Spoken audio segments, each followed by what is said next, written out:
اعوذ باللہ من الشیطان الرجیم بسم اللہ الرحمن الرحیم۔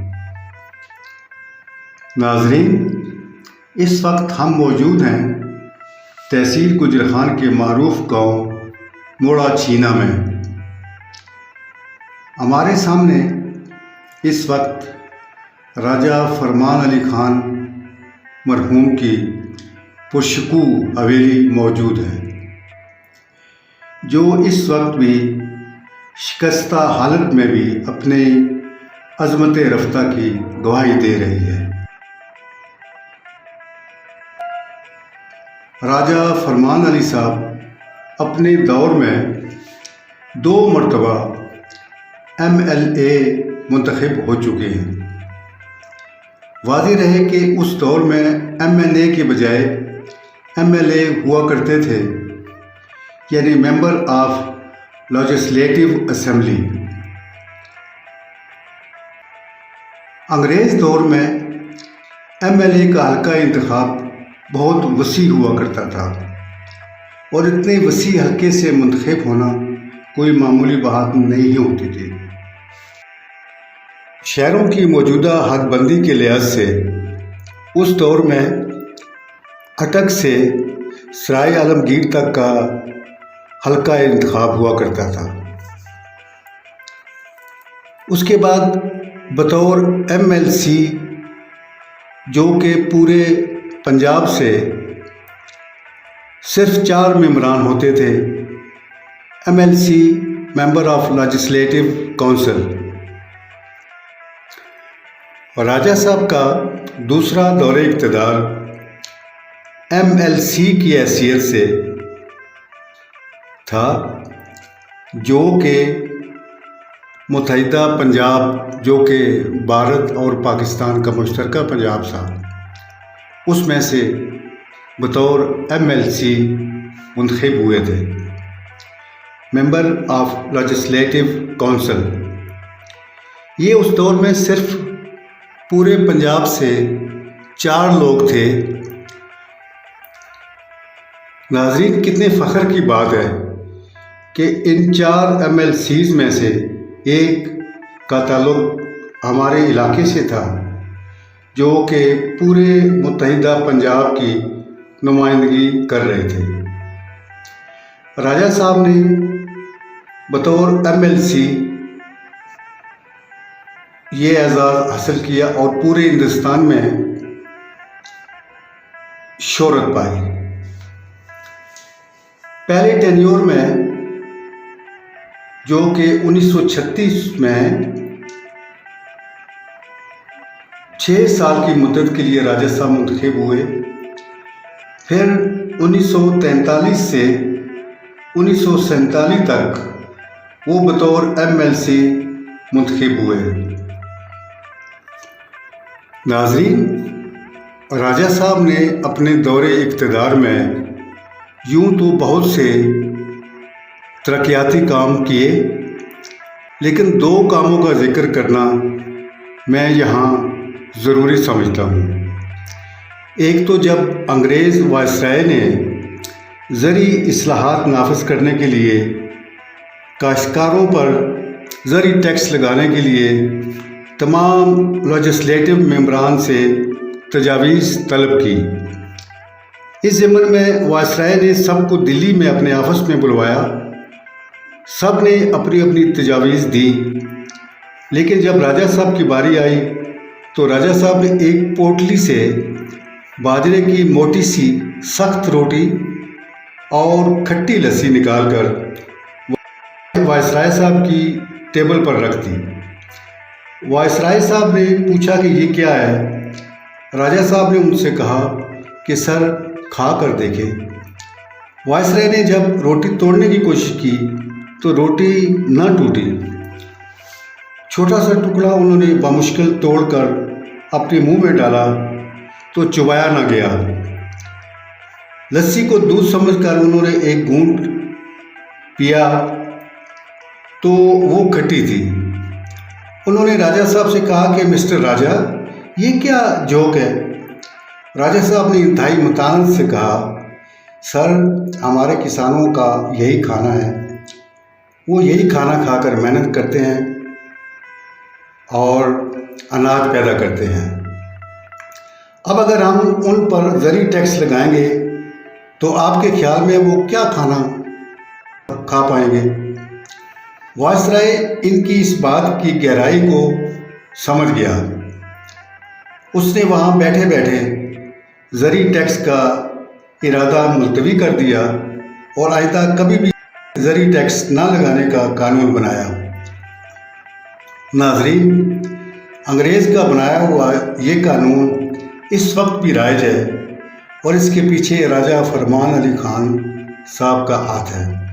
انہوں نے کمال لاجک سے انگریز کے ذہن میں یہ بات ڈالی۔ ناظرین، ان کا دوسرا کارنامہ مسلم اسکول گجر خان کا قیام ہے۔ ہندوؤں اور سکھوں کے ناروا سلوک سے تنگ آ کر جی ٹی روڈ گجر خان میں اپنے بھرپور اثر و رسوخ استعمال کر کے مسلم اسکول گجر خان قائم کیا، جو کہ آج تک اپنے محسن کا احسان مند ہے۔ یہ جو حویلی اس وقت ہمارے سامنے ہے، یہ 1940 میں تعمیر ہوئی۔ اس دور کے طرز تعمیر کا اعلیٰ ترین نمونہ تھی۔ یہ 2 منزلہ عمارت انتہائی مضبوط بنیادوں پر بنائی گئی تھی۔ اس دور میں لینٹر نام کی کوئی شے متعارف نہ تھی، لیکن یہاں چھتوں پر جو شیطین استعمال ہوئے ہیں وہ ابھی تک اپنی اصلی حالت میں موجود ہیں۔ ناظرین، اس دور کی تمام تر ضروریات سے مزین یہ حویلی اب بھی قابل دید ہے۔ وقت کے برہنہ تھپیڑوں سے اب عمارت کی حالت بہت مخدوش ہے۔ تقریباً تمام چھتیں منہدم ہو چکی ہیں، لیکن اس ملبے سے اس دور کے اعلیٰ ذوق اور معیار کو آسانی سے پرکھا جا سکتا ہے۔ چاروں طرف سے روشنی اور ہوا کا بہترین انتظام ہے۔ کھڑکیوں اور روشن دانوں کی موجودگی فن تعمیر کے معراج کو ظاہر کرتی ہے۔ ناظرین، اس عمارت میں ایک دور میں امراء آتے ہوں گے، حکومتی عہدیدار آتے ہوں گے، کیونکہ زیادہ تر سرکاری میٹنگز اسی حویلی میں ہوا کرتی تھی۔ لیکن اب یہاں اداسیوں کا راج ہے۔ حویلی کے در و دیوار چیخ چیخ کر اپنے مکینوں کو پکار رہے ہیں اور کہہ رہے ہیں کہ کہاں ہو آپ لوگ؟ آپ لوگوں کی وجہ سے میری آن بان اور شان تھی۔ میرے پاس اس دور کے اعلیٰ عہدوں پر فائز لوگ آتے تھے، لیکن اب میں بالکل تنہا ہوں۔ میرا کوئی پرسان حال نہیں۔ میں کس سے باتیں کروں، کس کی باتیں سنوں؟ لیکن جب کہیں سے کوئی آواز نہیں آتی تو پھر سے یہ حویلی اداسیوں میں ڈوب جاتی ہے۔ یہی اس کا شب و روز کا معمول ہے۔ ناظرین، یہ وہ عمارت ہے جہاں بیٹھ کر نہ صرف ہمارے علاقے بلکہ پورے متحدہ پنجاب کی تقدیر کے فیصلے ہوا کرتے تھے۔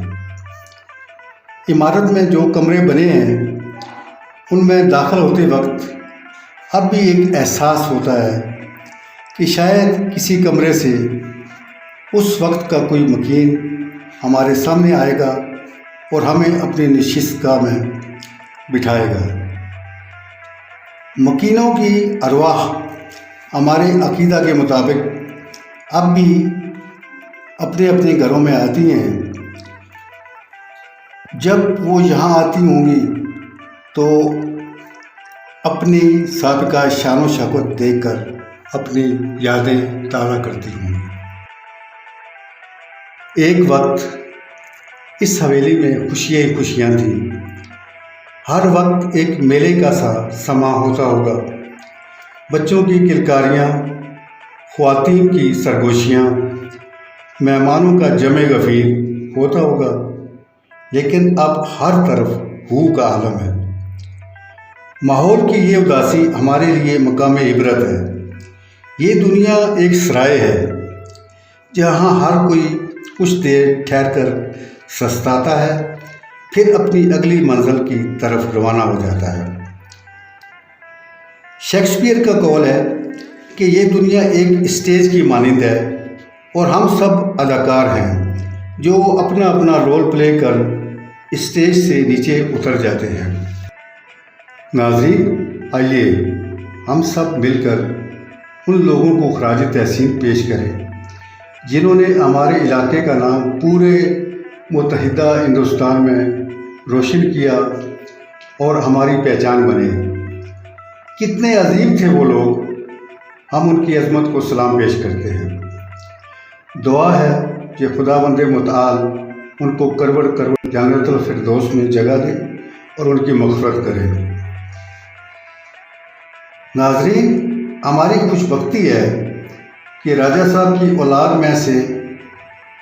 اولاد میں بھی عوامی رابطوں اور خدمت خلق کا ایک سلسلہ چلتا آ رہا ہے۔ موجودہ دور میں بھی ان کے پڑپوتے راجہ ظہیر احمد صاحب بھی سیاست کے میدان میں اپنا ایک منفرد مقام رکھتے ہیں۔ حال ہی میں اپنی یوسی سے چیئرمین کے انتخاب کے لیے وہ عملی قدم رکھ چکے ہیں اور اپنا عزم ظاہر کر چکے ہیں۔ اس وقت وہ ایک بڑی سیاسی پارٹی کے سرگرم رکن ہیں۔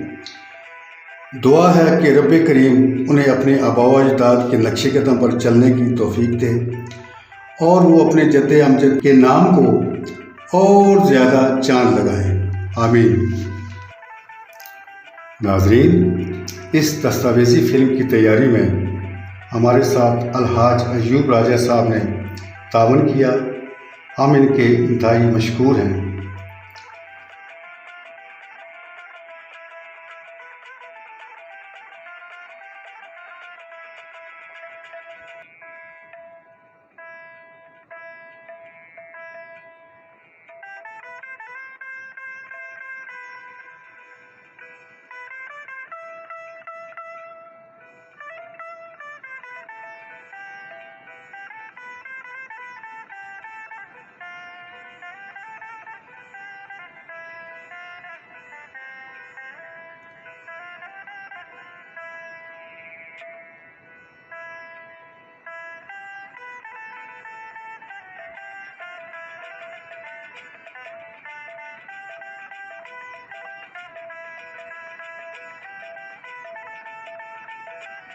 ناظرین، انشاءاللہ جلد ہی ہم دوسرے ویڈیوز کے ساتھ آپ کی خدمت میں حاضر ہوں گے۔ اب ہمیں اجازت دیجیے۔